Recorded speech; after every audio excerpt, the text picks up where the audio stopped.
ഇന്ന് 13-ാം നാൾ. എന്താകുമെന്നറിയില്ല. 2 പതിറ്റാണ്ടിലെ ഏറ്റവും ദുഷ്കരമായ ദൗത്യമെന്ന് ഈശ്വർ മാൽപേ. രക്ഷാദൗത്യം സ്വന്തം റിസ്കിൽ. 20 വർഷത്തിനിടെ ഇത്രയും ദുഷ്കരമായ രക്ഷാപ്രവർത്തനം നടത്തിയിട്ടില്ല.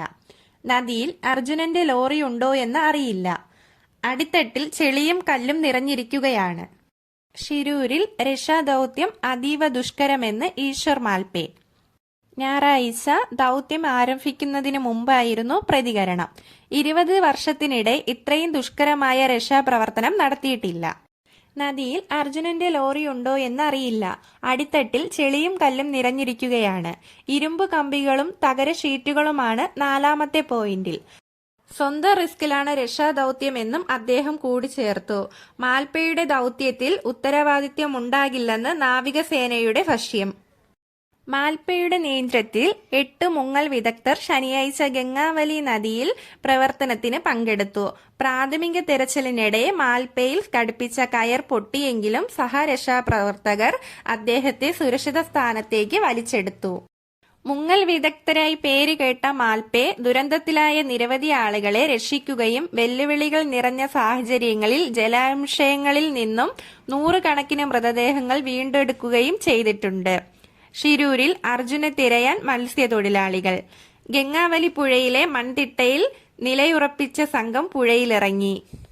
കർണാടകയിലെ ഷിരൂരിൽ മണ്ണിടിച്ചിലിൽ അകപ്പെട്ട കോഴിക്കോട് സ്വദേശി അർജുനെ കണ്ടെത്താനുള്ള ദൗത്യം മത്സ്യത്തൊഴിലാളികളുടെ 8 അംഗ സംഘമായ ഈശ്വർ മാൽപേ ഏറ്റെടുത്തു. ഗംഗാവലി പുഴയിലെ മൺതിട്ടയിൽ നിലയുറപ്പിച്ച സംഘം പുഴയിൽ ഇറങ്ങിത്തുടങ്ങി. സമാനമായ സാഹചര്യങ്ങളിൽ മുമ്പും പ്രവർത്തിച്ചിട്ടുള്ള സംഘമാണിത്.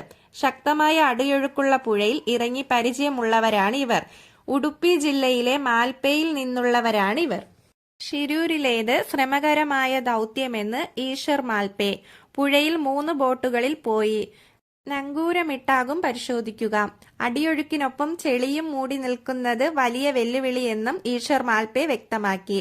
പുഴയുടെ അടിത്തട്ടിലേക്ക് പോയാൽ ഒന്നും കാണാനാകില്ലെന്നും കൈകൊണ്ട് തൊട്ടു നോക്കിയാണ് ശരീരഭാഗം ഏതാണെന്ന് തിരിച്ചറിയുന്നതെന്നും മോഹഭാഗം ഏതാണെന്നും തിരിച്ചറിയുകയാണെന്നും ഈശ്വർ മാൽപേ പറഞ്ഞു. റഡാറിൽ തെളിഞ്ഞ എല്ലാ പോയിന്റുകളും പരിശോധന നടത്തുമെന്നും വെള്ളത്തിൽ 100 അടി വരെ താഴെപ്പോയി മൃതദേഹങ്ങൾ പുറത്തെത്തിച്ചിട്ടുണ്ടെന്നും ഈശ്വർ മാൽപേ പറഞ്ഞു. SBIയും DYSPയും വിളിച്ചതിന്റെ അടിസ്ഥാനത്തിലാണ് മാൽപേ സംഘം ദൗത്യത്തിനായി എത്തിയത്. വിവിധ അപകടങ്ങളിൽപ്പെട്ട 1000-ഓളം മൃതദേഹങ്ങൾ കർണാടകയുടെ വിവിധ ഭാഗങ്ങളിൽ നിന്ന് ഈ സംഘം കണ്ടെടുത്തിട്ടുണ്ട്. ലോറിയുടെ 10 മീറ്റർ മുകളിൽ മണ്ണടിഞ്ഞു കൂടിയിട്ടുണ്ടെന്നും പറയപ്പെടുന്നുണ്ട്. എല്ലാ സംവിധാനങ്ങളും ഉപയോഗപ്പെടുത്തി അർജുനായുള്ള തിരച്ചിൽ നടത്തുമെന്ന് ഷിരൂരിൽ തങ്ങുന്ന മന്ത്രി PA മുഹമ്മദ് റിയാസ് പറഞ്ഞു. തിരച്ചിലിന് പെറ്റൂൺ ബ്രിഡ്ജുകൾ ഉപയോഗിക്കാൻ നേരത്തെ തീരുമാനിച്ചിട്ടുണ്ടായിരുന്നെങ്കിലും ചില സാങ്കേതിക തടസ്സങ്ങളുണ്ടായെന്നും മന്ത്രി പറഞ്ഞു.